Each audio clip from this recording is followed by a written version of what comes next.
ಚಳಿ ಟೈಮಲ್ಲಿ ಇಡ್ಲಿ ದೋಸೆ ಮಾಡಲಿಕ್ಕೆ ನಾವು ಅಕ್ಕಿಯನ್ನು ರುಬ್ಬಿ ಬಿಟ್ಟು ಸುಮಾರು 10ರಿಂದ 12 ಗಂಟೆ ತನಕ ಇಟ್ಟರೂ ಕೂಡ ಉಬ್ಬಿ ಬರಲ್ಲ. ಅಂಥ ಟೈಮಲ್ಲಿ ಬರೀ 1ರಿಂದ 2 ಗಂಟೆಯೊಳಗಡೆ ಅಕ್ಕಿ ಹಿಟ್ಟು ಉಬ್ಬಿ ಬರೋ ಥರ ಮಾಡುವಂಥ ಒಂದು ಸೀಕ್ರೆಟ್ ಆಗಿರುವಂಥ ಸೂಪರ್ ಟಿಪ್ಸನ್ನು ಇವತ್ತು ಹೇಳ್ತಾ ಇದ್ದೇನೆ.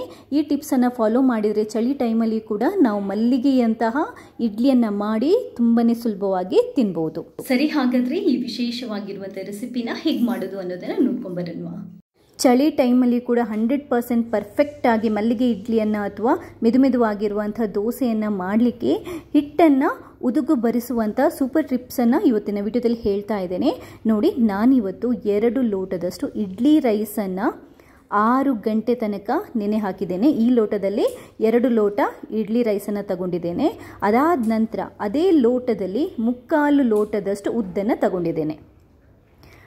2 ಲೋಟದಷ್ಟು ರೈಸಿಗೆ 3/4 ಲೋಟದಷ್ಟು ಉದ್ದು. ಇದನ್ನು 6 ಗಂಟೆ ನೆನೆ ಹಾಕಿದ್ದೇನೆ ರುಬ್ಬೋಕ್ಕಿಂತ ಮುಂಚೆ. ಹಾಗೆಯೇ 3 ಟೇಬಲ್ ಸ್ಪೂನಷ್ಟು ಸಬ್ಬಕ್ಕಿ ಕೂಡ ತಗೊಂಡು ಇದನ್ನು ಕೂಡ 6 ಗಂಟೆ ತನಕ ನೆನೆ ಹಾಕಿ ಎಲ್ಲದನ್ನು ನೀಟಾಗಿ ವಾಶ್ ಮಾಡ್ಕೊಂಡು ಇಟ್ಕೊಂಡಿದ್ದೇನೆ. ವಾಶ್ ಮಾಡಿ ಆದ ನಂತರ ಇವಾಗ ಇದನ್ನ ರುಬ್ಕೊಳ್ಳೋಕ್ಕೆ ಎಲ್ಲದನ್ನು ಒಟ್ಟಿಗೆ ನಾನು ಮಿಕ್ಸಿಗೆ ಹಾಕೊತಾ ಇದ್ದೇನೆ. ಎಲ್ಲದನ್ನು ಒಟ್ಟಿಗೆ ರುಬ್ಬುವಂತಹ ಬೆನಿಫಿಟ್ ಏನು ಅಂತಂದರೆ ಉದ್ದು ಮತ್ತು ಅಕ್ಕಿ ಕರೆಕ್ಟಾಗಿ ಮಿಕ್ಸ್ ಆಗಿ ಚೆನ್ನಾಗಿ ಉಬ್ಬಿ ಬರುತ್ತೆ. ಅಕ್ಕಿ, ಉದ್ದು ಮತ್ತು ಸಬ್ಬಕ್ಕಿ ಎಲ್ಲದನ್ನು ಒಟ್ಟಿಗೆ ಮಿಕ್ಸಿಗೆ ಹಾಕೊತಾ ಇದ್ದೇನೆ.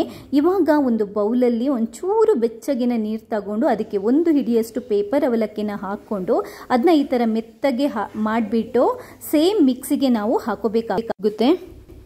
ಇವಾಗ ನೋಡಿ, ರುಬ್ಬೋದಕ್ಕೆ ನಾವು ಯಾವ ಲೋಟದಲ್ಲಿ ಅಕ್ಕಿಯನ್ನು ಮೆಷರ್ ಮಾಡಿ ಹಾಕಿದ್ದೀವೋ ಅದೇ ಲೋಟದಲ್ಲಿ 1.5 ಲೋಟದಷ್ಟು ನೀರು, ಹತ್ರ 3 ಲೋಟದಷ್ಟು ಅಕ್ಕಿ ಮತ್ತು ಉದ್ದಿಗೆ 1.5 ಲೋಟದಷ್ಟು ನೀರನ್ನು ಹಾಕಿ ತರಿಯಾಗಿ ರುಬ್ಕೋಬೇಕು.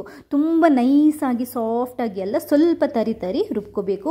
ಆವಾಗಲೇ ಇಡ್ಲಿ ದೋಸೆ ಸೂಪರಾಗಿ ಬರೋದು. ಇವಾಗ ರುಬ್ಬಿದಂತಹ ಹಿಟ್ಟನ್ನು ಒಂದು ನೀಟಾಗಿರುವಂಥ ಕ್ಲೀನಾಗಿರುವಂಥ ಪಾತ್ರೆಗೆ ಹಾಕ್ಕೊಳ್ಳಿ. ಇದು ದಪ್ಪನೇ ಇದೆ ನೋಡಿ, ಇಷ್ಟು ದಪ್ಪ ಇರಬಾರ್ದು. ಇನ್ನೊಂದು ಸ್ವಲ್ಪ ನಾವು ಇದಕ್ಕೆ ನೀರನ್ನು ಹಾಕ್ಕೊಂಡು ಮಿಕ್ಸ್ ಮಾಡ್ಕೋಬೇಕು.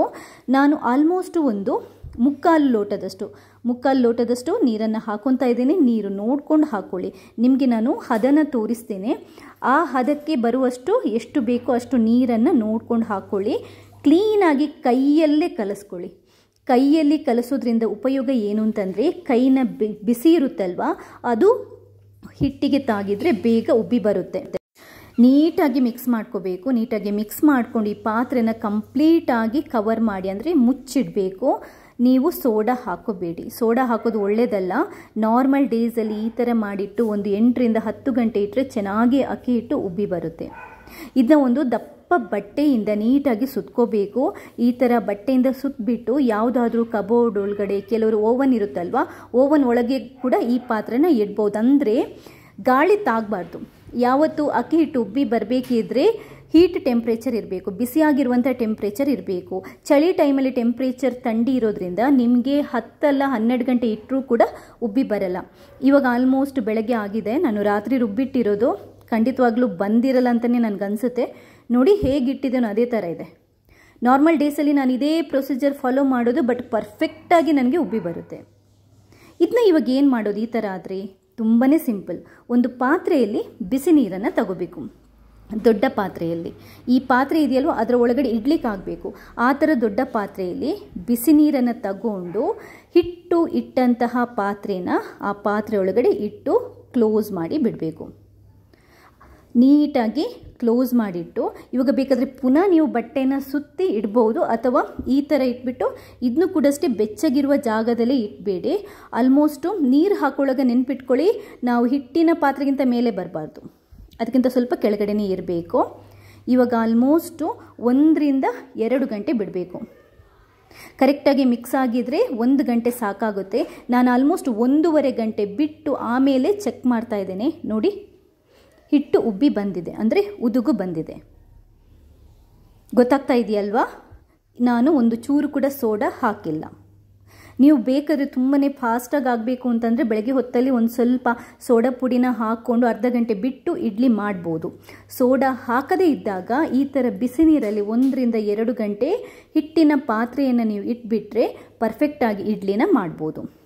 ಇಡ್ಲಿ ಮಾಡೋ ಟೈಮಲ್ಲಿ ರುಚಿಗೆ ಎಷ್ಟು ಬೇಕೋ ಅಷ್ಟು ಉಪ್ಪು, ಸ್ವಲ್ಪ ಸಕ್ಕರೆನ ಹಾಕ್ಕೊಂಡು ನಾವು ಇಡ್ಲಿನ ಆರಾಮ್ಸೆ ಮಾಡ್ಬೋದು. ಇಡ್ಲಿ ಮಾಡೋ ಪಾತ್ರೆಗೆ ಸ್ವಲ್ಪ ಎಣ್ಣೆನ ಹಚ್ಚಿಬಿಟ್ಟು ನಾನು ಈ ಹಿಟ್ಟನ್ನು ನೀಟಾಗಿ ಹಾಕ್ಕೊಂಡು ಬೇಯಿಸ್ತಾ ಇದ್ದೇನೆ.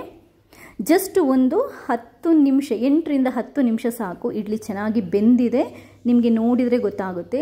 ತುಂಬಾ ಸಾಫ್ಟಾಗಿ ಮೆತ್ತಗೆ ಮಲ್ಲಿಗೆ ಇಡ್ಲಿ ಸಖತ್ತಾಗಿ ರೆಡಿಯಾಗಿದೆ, ತುಂಬಾ ಚೆನ್ನಾಗಿ ಬಂದಿದೆ. ನೋಡಿದ್ರಲ್ವಾ, ಬೆಳಗ್ಗೆ ತನಕ ಹಿಟ್ಟು ಬಂದಿರಲಿಲ್ಲ, ಉದುಗು ಬಂದಿರಲಿಲ್ಲ. ಬೆಳಗ್ಗೆ ಆದ ನಂತರ ಈ ಹಿಟ್ಟಿನ ಪಾತ್ರೆಯನ್ನು 1 ಗಂಟೆ 1.5 ಗಂಟೆ ತನಕ ಬಿಸಿ ನೀರಲ್ಲಿ ಇಟ್ಟಿರೋದ್ರಿಂದ ಇವಾಗ ಪರ್ಫೆಕ್ಟಾಗಿ ಇಡ್ಲಿನ ಮಾಡಿದೆ. ಚಳಿ ಟೈಮಲ್ಲಿ ಈ ಟಿಪ್ಸನ್ನು ಫಾಲೋ ಮಾಡಿದರೆ ಯಾರು ಬೇಕಾದರೂ ಈಸಿಯಾಗಿ ಇಡ್ಲಿಯನ್ನು ಮಾಡ್ಬೋದು, ರುಚಿ ಆಗಿರುವಂಥ ಇಡ್ಲಿಯನ್ನು ಮಾಡ್ಬೋದು. ಈ ಟಿಪ್ಸ್ ಇಷ್ಟ ಆದರೆ ಲೈಕ್ ಮಾಡಿ, ಬೇರೆಯವರಿಗೆ ಶೇರ್ ಮಾಡಿ ಕೂಡ. ಥ್ಯಾಂಕ್ಸ್ ಎಲ್ರಿಗೂ.